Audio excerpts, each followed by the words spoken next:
नमस्कार, छत्तीसगढ़ की बात हमारे साथ में आप सभी का स्वागत है। मैं हूं आपके साथ स्मिता। आज बात करेंगे राजनांदगांव में अमित शाह के भाषण की। छत्तीसगढ़ में चुनाव की घोषणा के बाद गृह मंत्री अमित शाह के पहले दौरे ने खलबली मचा दी है। अमित शाह ने राजनांदगांव में मंच से बेमेतरा के बिरनपुर गांव में हुई सांप्रदायिक हिंसा का मुद्दा उठाया। इस हिंसा में मारे गए भुवनेश्वर साहू के पिता ईश्वर साहू अमित शाह के मंच पर उपस्थित थे, जिन्हें भाजपा ने अपना प्रत्याशी भी बनाया। अमित शाह ने कहा कि भूपेश सरकार ने भुवनेश्वर साहू की मॉब लिंचिंग करवा दी, लेकिन उनकी शहादत बेकार नहीं जाएगी। अमित शाह ने मंच से ईश्वर साहू का उल्लेख भी किया।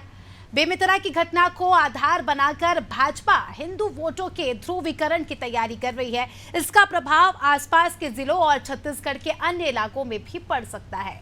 उधर अमित शाह के आरोपों पर कांग्रेस के संचार विभाग के प्रमुख सुशील आनंद शुक्ला ने कहा कि भाजपा के स्थानीय नेताओं को अपनी जीत पर संशय है, इसीलिए केंद्रीय मंत्रियों को बुलाकर उनसे झूठ बुलवा रहे हैं। शुक्ला के आरोप पर पलटवार करते हुए भाजपा प्रवक्ता केदारनाथ गुप्ता ने कहा कि मैंने जो लिंचिंग की परिभाषा पढ़ी है उसमें 30 से 40 लोग एक व्यक्ति को मौत के घाट उतार देते हैं, इसलिए केंद्रीय मंत्री अमित शाह ने भुवनेश्वर साहू की हत्या को लिंचिंग बताया है और वही सही है।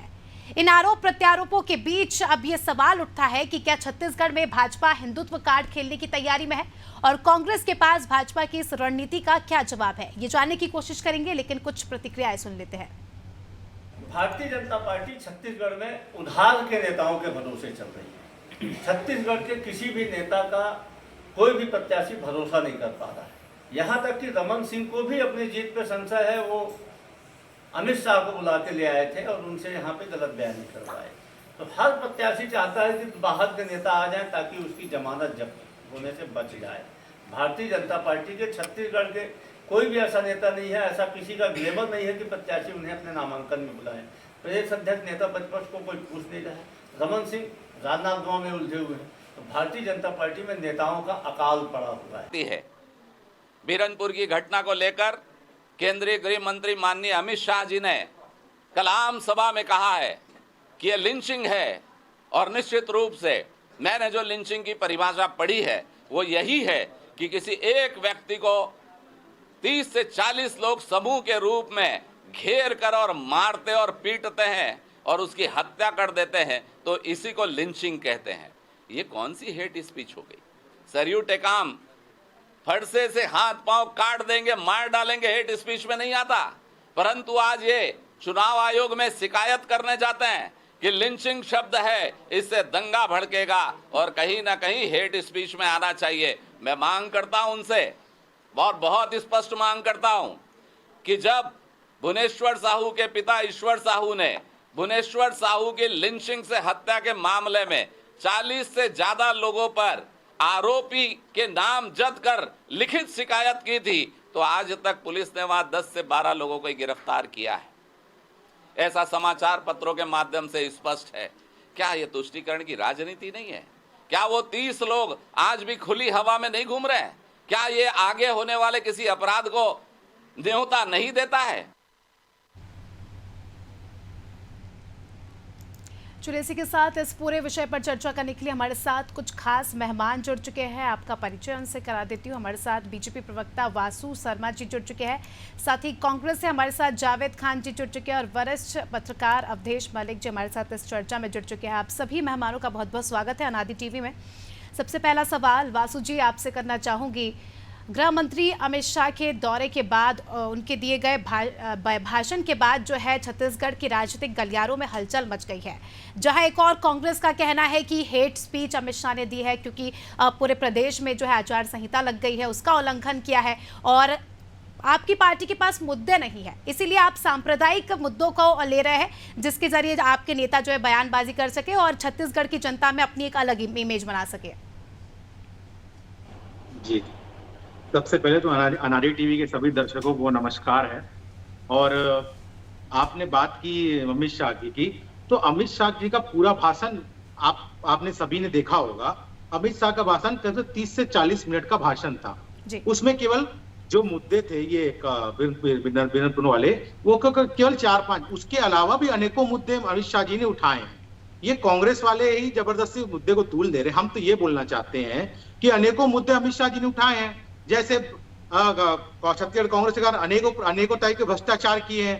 कोल स्कैम 25,000 करोड़ का, चावल घोटाला 5,000 करोड़ का, पीएससी घोटाला, गोबर घोटाला, तो अनेक प्रकार के घोटाले छत्तीसगढ़ में हुए। और निश्चित तौर पे ये मॉब लिंचिंग, अगर एक व्यक्ति को किसी लोग घेर के मार रहे हैं और नामजद रिपोर्ट लिखाने के बाद भी उसको खिलाफ कार्रवाई नहीं हो रही है, और उनके पक्ष की जो रिपोर्ट हुए थे उसका हाई कोर्ट ने सभी को जमानत दे दी, बरी कर दिया कि आपने लापरवाही पूर्वक इनको अंदर किया है। तो ऐसी सरकार को सोचना चाहिए कि तुष्टीकरण की राजनीति, वोट बैंक की राजनीति के लिए केवल एक पक्ष के लोगों को अंदर करना, ये कहां से न्याय उचित है। ठीक है वासु जी, त्वरित कार्रवाई तो की गई थी कांग्रेस द्वारा जब वो मुद्दा हुआ था, 6 महीने पहले की घटना है, और जैसे ही ये मुद्दे ने आग पकड़ी, तुल पकड़ी, त्वरित कार्रवाई यहाँ पर कांग्रेस द्वारा की गई थी उस समय। मगर फिर भी आपका आरोप है तुष्टीकरण का, तो जावेद जी से इसका जवाब ले लेंगे।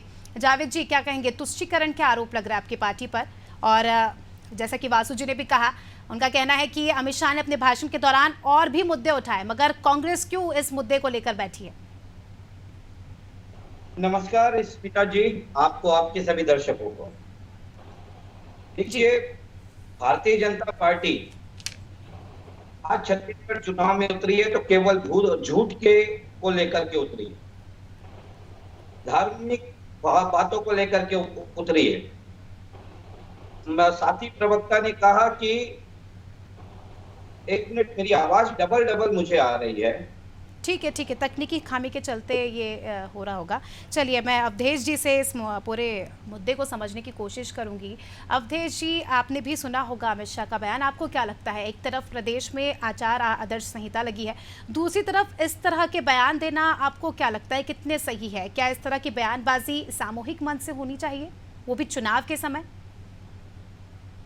देखिए, आइडियोलॉजिकल अगर बात करें तो इस प्रकार की चीजें नहीं होनी चाहिए, लेकिन राजनीतिक दलों के पास हमेशा मॉडल कोड ऑफ कंडक्ट की चीजों का तोड़ होता है, तो हमेशा इस प्रकार की। रही बात बीजेपी की, तो बीजेपी कॉन्टिन्यूसली जब से ये पार्टी बनी है तब से जो उनका एक स्टैंड रहा है वो हिंदुत्व को लेकर स्टैंड रहा है, और जिस भी फोरम, जिस भी मंच पर हो, वो अपनी बात बड़ी तर्कपूर्ण और जोर तरीके से कहते रहे हैं, चाहे वो सार्वजनिक मंच हो या फिर कोई पार्टी के अंदर का मंच हो या फिर कोई टीवी डिबेट्स हो, तो डेफिनेटली उनका वो उस पर स्टैंड है। लेकिन आप ये एक जो बड़ा महत्वपूर्ण सवाल उठता है कि छत्तीसगढ़ में क्या इस टाइप का जो है ध्रुवीकरण हो सकता है, या क्योंकि इसका इतिहास नहीं रहा है इस प्रकार की चीजों को लेकर। यहाँ पर एक जरूर है कि बोरसरा कांड हुआ था, वो काफी पहले की घटनाक्रम है, तो उसमें माइनॉरिटी वर्सेस मेजोरिटी नहीं हुआ था, मतलब हिंदू धर्म वर्सेस जो है सो सीधे कहें तो मुस्लिम धर्म को लेके टारगेट नहीं हुआ था, या मुस्लिम धर्म के लोगों ने हिंदू धर्म के लोगों को टारगेट नहीं किया था। ये जो अभी जो रिसेंट जो एक्टिविटीज हो रही है, जिस हिसाब से आरोप लगे हैं, फिर जो है विधानसभा में मसले उठे, उसमें भी कहा गया कि रोहिंग्या समुदाय के बहुत सारे लोग जो है छत्तीसगढ़ में आ गए हैं, अवैध रूप से उनको बसाया जा रहा है। हाँ, ये जरूर है कि क्रिश्चियनिटी और जब हम इस्लाम की बात करते हैं तो ये सिमेंटिक रिलीजियंस है, तो इसका एक प्रिंसिपल है जिसमें ये कहा गया है कि जो बाद बाकी के जो रिलीजियस लोग होते हैं उनको अपने धर्म में शामिल करना चाहिए, क्योंकि अगर अब अगर कहें इस्लाम की ओर से कहे तो काफिर कहा जाता है, और जो है सो दूसरे उसके ओर से अगर कहें, मतलब क्रिश्चियनिटी की ओर से कहें, तो ये उसको देखा जाता है कि ये जो है सो उनको गॉड के रिलीजियस में, मतलब क्रिश्चियनिटी के जो मेन इथोस हैं उसके हिसाब से जो उसको क्रिश्चियनिटी में बदल जाए। तो ये जो है रिलीजियस जो लोग हैं, जो रिलीजन्स को लेकर आगे बढ़ते हैं, धर्मगुरुओं का स्टैंड है। जब ये किसी पार्टी का स्टैंड जब बनने लगता है तो इस प्रकार की समस्या होती है। और छत्तीसगढ़ में जो बिरनपुर की जो घटनाक्रम हुई थी, तो उसमें ये था कि वो एक अफवाह था, और अफवाह के बाद जो है उसने उसको तूल पकड़ा, और फिर जो है सो वो कॉन्फ्लिक्ट में मतलब बना। हालांकि भारत में हर एक व्यक्ति को ये कॉन्स्टिट्यूशन ये राइट देता है कि वो जो धर्म चाहे वो धर्म अपना सकता है, और जिसके साथ जो है समझौता उसके साथ शादी किया जाता है। तो इसके बीच में जो मेन रीजन था इंटर रिलीजियस रीजन। मैं इतने सारी चीजें इसलिए बता रहा हूँ कि ये बैकग्राउंड की चीजों को आपके दर्शकों को समझने में भी आसानी हो। दूसरी बात जो अमित शाह ने कहा, क्योंकि वहां पर ये जो है मतलब जो है भुवनेश्वर साहू की मौत हुई है, इससे कोई इंकार नहीं किया जाता, बड़ी संख्या में लोग पकड़े गए हैं जी। लेकिन वो उसके पीछे एक मेजर रीजन ये भी हुआ कि आपको स्टेट के पास फोर्सेस होते हैं, इंटेलिजेंस होती है, वो उस हिसाब से रिएक्ट नहीं कर पाई, प्रॉम्प्टली काम नहीं कर पाई, जिसके कारण से इतना बड़ा हादसा हो गया। और जब हादसा इस प्रकार के होते हैं और एक पार्टी जिसका स्टैंड एकदम क्लियर है कि वो हिंदुत्व को मुद्दे को आगे बढ़ाएगी, दूसरा ये भी है कि बहुत सारे इलाके ऐसे हैं उसमें रिलीजियस कन्वर्जन हुए हैं, क्योंकि अगर 20 साल पीछे की अगर आप डेमोग्राफी अगर देख लें तो छत्तीसगढ़ में इस हिसाब से रिलीजियस कन्वर्जन नहीं हुए थे। तो कहीं ना कहीं लोगों में गुस्सा है और उसी को पार्टी चैनलाइज करना चाहती है। तो उस पर्सपेक्टिव से वो जो है सो पार्टी सही है। दूसरे एक आम आदमी की पर्सपेक्टिव से या फिर हम आइडियोलॉजी के हिसाब से कहें तो वो थोड़ा सा गलत लगता है। जी बिल्कुल। चलिए जावेद जी, आपको आवाज आ रही है हमारी? देखिए, अभी मैंने साथी प्रवक्ता की बात सुनी, मैं वही बोलना चाहता हूं कि भारतीय जनता पार्टी के पास में आज छत्तीसगढ़ में मुद्दे नहीं। जब ये सरकार में थे 15 साल, तब इन्हें छत्तीसगढ़ में धर्मांतरण नजर नहीं आ रहा था। छत्तीसगढ़ एक ऐसा प्रदेश रहा है जहां पर 6 राज्यों की सीमाएं जुड़ती हैं, लेकिन कभी छत्तीसगढ़ में धार्मिक उन्माद नहीं हुआ। लेकिन जब से ये विपक्ष में बैठे हैं, आप देखेंगे बीरनपुर की घटना को ले लें या नारायणपुर की घटना को ले लें या कवर्धा की घटना को ले लें, हर घटना को ये इस तरह से तूल देने का काम करते हैं ताकि वोटों का ध्रुवीकरण हो सके और उस ध्रुवीकरण की नैया में बैठ करके ये पार लगा सके। आज देश के गृह मंत्री छत्तीसगढ़ आते हैं, राजनांदगांव आते हैं और उसी चीज को वो हवा देने का काम करते हैं जिस चीज को प्रदेश की जनता ने 6 महीने पहले भुला दिया था, जिससे प्रदेश की जनता उभर चुकी है। और ये राज्य सरकार की सफलता है कि एक जगह की घटना प्रदेश में फैली नहीं। यदि आप अन्य भारतीय जनता पार्टी के राज्यों की अगर को देखें तो एक घटना अगर कहीं छोटी सी घटती है इस तरह की, तो वो पूरे राज्य में फैल जाती है आग की तरह और पूरा राज्य उसकी चपेट में आ जाता है। लेकिन छत्तीसगढ़ में जो घटनाएं घट रही हैं वो एक जगह हो रही है और सरकार इसमें सक्रिय है। दूसरी बात मैं बोलना चाहता हूं, देश के गृह मंत्री जी है अमित शाह जी, उन्हें क्योंकि वो संवैधानिक पद में बैठे, भैया ने कहा कि दूसरे विषय पर भी बात होनी चाहिए, तो मैं दूसरे विषय पर लेकर के आ रहा हूं भैया को। देखिए, उन्होंने कहा कि आईआईटी, एम्स, एनआईटी, आईआईएम ये भारतीय जनता पार्टी की सरकार ने बनाई।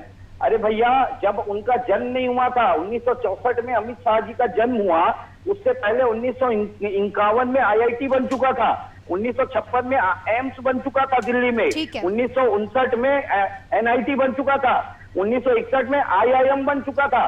तो मेरा यह कहना है कि आप कम से कम छत्तीसगढ़ आकर के झूठ तो मत परोसें।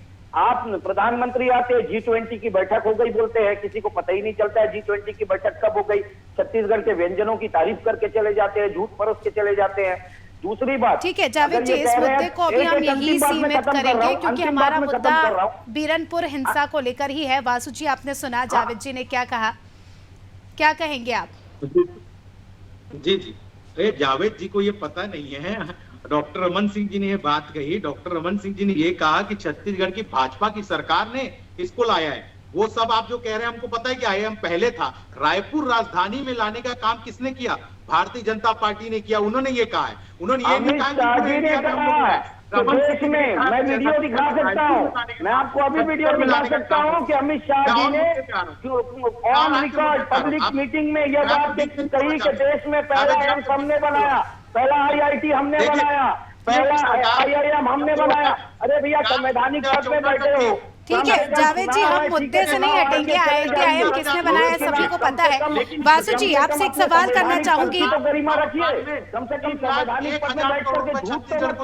ठीक है जावेद जी, मुझे ऐसा लगता है हम मुद्दे से भटक रहे हैं। वासु जी, जो हमारा मुद्दा है उस पर चर्चा हो तो ज्यादा बेहतर है, नहीं तो फिर ये चर्चा बढ़ती जाएगी और समय हमारे पास सीमित है। वासु जी, आपको नहीं लग रहा कि भारतीय जनता पार्टी जो है पूरे चुनाव को एक अलग दिशा और दशा प्रदान करने का काम कर रही है, जो है एक और मूल मुद्दों की बात होनी चाहिए? क्योंकि अभी तक जो है छत्तीसगढ़ में बीजेपी का चेहरा तय नहीं है, आपके पास चेहरा नहीं है, आपके पास मुद्दे नहीं है। ऐसे में ऐसा नहीं लग रहा कि डायरेक्शन से हटके पार्टी काम कर रही है? नहीं नहीं नहीं नहीं, ऐसा कैसी कोई बात नहीं है। देखिए, मैं तो पहले ही बताया आपको कि उनके पूरे भाषण को सुनने का एनालिसिस करने की जरूरत है। कुछ पॉइंट जो घटित हुआ है उसको बताने की आवश्यकता है। निश्चित तौर पर तुष्टीकरण की राजनीति हमेशा कांग्रेस पार्टी करती आई है। इनका डबल स्टैंडर्ड रहा है। चुनाव आता है, सॉफ्ट हिंदुत्व बन जाते हैं, फिर बाद में तुष्टीकरण करते हैं। तो ये मन से यही कहा कि भाई किसी की हत्या हो जाती है, लेकिन यहाँ की सरकार कार्रवाई नहीं करती। 40 लोग के खिलाफ नामजद ठीक है, इसका जवाब जावेद जी से लेंगे। जावेद जी, 40 लोगों के नाम इस पूरे हत्याकांड में सामने आए थे और अभी तक महज 10 या 12 लोगों की गिरफ्तारी हुई है। बाकी जो लोग खुले में घूम रहे हैं उनका क्या? देखिए, शासन प्रशासन अपना कार्य करती है, शासन प्रशासन अपना कार्य कर रही है। अब जिन लोगों को ये लोग संरक्षण देते हैं, उन लोगों को छुपाने और भगाने का कार्य भी भारतीय जनता पार्टी के लोग करते हैं। आप अगर देखेंगे, कवर्धा की घटना घटी थी, उसमें स्वयं पूर्व मुख्यमंत्री रमन सिंह के बेटे अभिषेक सिंह का नाम आया था और किस तरह से वो गायब हो गए थे, किस तरह से वो फरार हो गए थे, उत्तर प्रदेश ने देखा। दूसरी बात, ध्रुवीकरण की राजनीति ये आज से नहीं कर रहे हैं, ये पिछले साल छत्तीसगढ़ में ध्रुवीकरण की राजनीति शुरू कर चुके हैं। बस्तर के संभाग मुख्यालय जगदलपुर में इनके वर्तमान के कई पार्षद, नेता प्रतिपक्ष निगम के, पूर्व के मंत्री, विधायक सड़क में खड़े होकर के मुस्लिम समाज और क्रिश्चियन समाज की आर्थिक बहिष्कार की शपथ लेते हैं, प्रतिज्ञा लेते हैं। पूछिए इनसे, भारतीय जनता पार्टी ने उनके खिलाफ क्या कार्रवाई की? क्या हमारा संविधान किसी के आर्थिक बहिष्कार की शपथ लेने का तथ्य के साथ बोल रहा हूं? देखिए, बिना जानकारी, इसीलिए भैया सुनिए, व्हाट्सएप यूनिवर्सिटी से बाहर निकलिए, व्हाट्सएप यूनिवर्सिटी से बाहर निकलिए और अपने बस्तर के नेताओं का भी डिबेट के बाद फोन करिएगा। डिबेट के बाद में अपने बस्तर के नेताओं को फोन करिएगा, पूछिएगा क्या आप लोगों ने यह कुकृत्य किया है, क्या आप लोगों ने भारतीय जनता पार्टी को शर्मसार करने का काम किया है, क्या आप लोगों ने भुवनेश्वर साहू के पिता को यहाँ पर भारतीय जनता पार्टी ने टिकट दिया है। भारतीय जनता पार्टी का कहना है कि हम उन्हें न्याय दिलाएंगे और उन्हें इम्पोर्टेंस इतनी दी जा रही है, क्या कहेंगे आप? देखिए, भुवनेश्वर साहू जी के साथ में, उनके पिता ईश्वर साहू जी के साथ में पूरे प्रदेश की जनता को, सरकार को सहानुभूति है। हम बिल्कुल चाहते हैं उनके बच्चे के साथ न्याय हो और न्याय होगा भी, लेकिन उन्हें भी यह विचार करना पड़ेगा कि ऐसी उनके अंदर में कोई काबिलियत नहीं थी कि भारतीय जनता पार्टी उन्हें टिकट देती। लेकिन आज इस चुनाव में भारतीय जनता पार्टी उनका उपयोग कर रही है, उनके बच्चे के खून के बदले वोट की राजनीति कर रही है। यह उन्हें सोचना पड़ेगा, क्योंकि वह परिवार राजनीति से जुड़ा नहीं था। अगर आपको न्याय दिलाना है, केंद्र में आपकी सरकार है, आप NIA बैठा देते, आप बड़ी जांच एजेंसी बैठा देते और जितने दोषी हैं उनको। चलिए, अवधेश जी से मैं समझने की कोशिश करूंगी। अवधेश जी, रमेश साहू को टिकट दिया गया, भुवनेश्वर साहू के पिता, ठीक है जावेद जी, जनता पार्टी कितना सही लगता है आपको, क्या लगता है? ठीक है जावेद जी, हम सुन लीजिए आप। अवधेश जी, उस युवक के पिता को टिकट दिया गया, आपको कितना सही लगता है? क्या अब न्याय राजनीति तक सीमित हो गया है? क्या कोई संवैधानिक व्यवस्था इस पूरे मामले को लेकर जो है न्याय नहीं कर सकती, जो बीजेपी जो है टिकट दे रही है? और क्या ये जीत ही क्या न्याय दर्ज कराएगी कि अगर वो जीतते हैं तो उन्हें न्याय मिल गया? देखिए, राजनीति जो डेमोक्रेसी होता है, डेमोक्रेसी में ये रहता है कि भावनाओं का प्रतिष्ठापन भी होता है उसमें, जो आम लोग या उस पूरे इलाके के लोग क्या चाह रहे हैं, इसी को गैल्वेनाइज करने की जो है पार्टियां कोशिश करते रहती हैं। तो आप देखेंगे कि डिफरेंट सेक्टर में डिफरेंट टाइप के इश्यूज उठते हैं। कहीं पर जाति बेस्ड इश्यूज उठाए जाते हैं तो फिर वही पार्टी होती है, तो कहीं पर रिलीजियस को टच करती है, देखती है कि वो भी काम नहीं कर रहा है, तो फिर वहां पर जो है सो फिर वो डेवलपमेंट की बात करती है, कभी किसानों की बात होती है। तो ये कुल मिला के पार्टियों पे रहता है कि वो किस हिसाब से चीजों को टच करे। दूसरी बात, जो अब न्याय की बात कहे हैं, तो हमारा संविधान में स्पष्ट रूप से उल्लेखित है कि न्याय की बात जो है सो आपको कोर्ट ये दिशा तय करेगी कि आपके साथ जो हुआ है उसमें किस प्रकार से जो है सो सरकार न्याय कर सकती है। और हालांकि ये है कि सरकार के पास एक कंपनसेशन यूनिट्स होते हैं जिसके तहत जो है आपको संवेदना और उसके साथ जो कंपनसेटरी दिया जा सकता है वो दिया। अब देखिए, अब इसी में भी जो सरकारी बात आती है, जब यूपी में जो वो घटना घटी जिसमें किसान मारे गए, तो तो उसमें जो है सो राज्य सरकार ने जो है सो 50 लाख रुपए तक की मुआवजा की घोषणा कर दी। जी। और फिर और कहीं पर जो है से अगर फिर अब दूसरी पार्टी को देख लीजिए, जैसे जी। दिल्ली में केजरीवाल की पार्टी है, वो 1 करोड़ रुपया तक की घोषणा कर देती है। तो अगेन डिपेंडिंग अपन की सरकार वहां पर क्या करना चाहती है, वो गुना भाग सरकार के, क्योंकि यहाँ पर जो ईश्वर साहू को आगे किया है, उसके पीछे ये है कि उस पूरे एरिया में जो है सो एक प्रकार से गैल्वेनाइजेशन हुआ है और लोगों के अंदर गुस्सा है, क्योंकि कहीं ना कहीं आप जो आप इस चीज को इनकार नहीं कर सकते हैं कि वोट जो है सो मेजोरिटी डिसाइड करता है, ना कि बिल्कुल। माइनॉरिटी डिसाइड करता है। और इसी को लेके इक्वेशंस चलते रहते हैं कि कैसे आप मेजोरिटी को साथ सकते हैं। तो उस एरिया में गुस्सा है। और दूसरी बात जो है सो मैंने कहा कि प्रीएम्प्ट एक्शन होना बिल्कुल। चाहिए था, क्योंकि वो ऐसा एरिया है जहां पर जो है सो सरकार का बायां हाथ कहें, रविंद्र चौबे जी है सो काफी बड़ी शख्सियत हैं, और जिस हिसाब से वहां पर एक्शन होना था वो प्रिम्प्ट एक्शन, क्विक एक्शन नहीं दिखा। और जब आपको नहीं दिखता है, जैसे भी डिरेल होता है तो इस प्रकार की चीजें होती है, फिर आने वाला उसको उस हिसाब से जो है सो कैपिटलाइज करने की कोशिश करता है। और ये तो राजनीति तो बस यही है कि जहां कांग्रेस को भी कई सारे मतलब वो जगह है, आप देखे होंगे कि अगर मान लीजिए कि कोई सेना का कैंडिडेट है या फिर कोई दूसरी उसमें मारा गया है, तो उसके विधवा को या फिर उसको आगे करके वो जी। उस जो सेंस होता है उसको कैपिटलाइज करने की कोशिश करती है। और राजनीति यही है आज के डेट बिल्कुल में। बिल्कुल। चलिए, समय की कमी के चलते इस चर्चा को यहीं खत्म करना होगा। आप सभी मेहमानों का बहुत बहुत स्वागत है हमारे साथ जुड़ने के लिए। तो देखिए, भड़काऊ बयान पर घमासान जो है छत्तीसगढ़ में शुरू हो गई है। अमित शाह के बयान के बाद जो है कांग्रेस ने बड़ी बड़ी बातें कही। यहाँ पर कांग्रेस का कहना है कि चुनाव से पहले यहाँ पर जो है बीजेपी लोगों को भड़काने का काम करी, क्योंकि उन्होंने उनके भाषण में लिंचिंग शब्द का प्रयोग किया और इसके खिलाफ जो है आगे कार्रवाई करने की भी बात कही जा रही है। लेकिन अब तक कांग्रेस ने किसी भी प्रकार की कोई कार्रवाई नहीं की है। उन्होंने संशय जताया है कि चुनाव आयोग जो है इस पूरे मुद्दे को लेकर कार्रवाई करे। अब देखना खास ये होगा कि अमित शाह का ये बयान कितने बदलाव लाता है और मृतक भुवनेश्वर साहू के पिता को टिकट देना भाजपा के लिए कितना कारगर साबित होता है। तो आगामी चुनाव में ही इस चीज की पिक्चर जो है साफ होगी। फिलहाल छत्तीसगढ़ की बात में इतना ही। दीजिए हमें इजाजत। देखते रहिए अनादि टीवी। नमस्कार।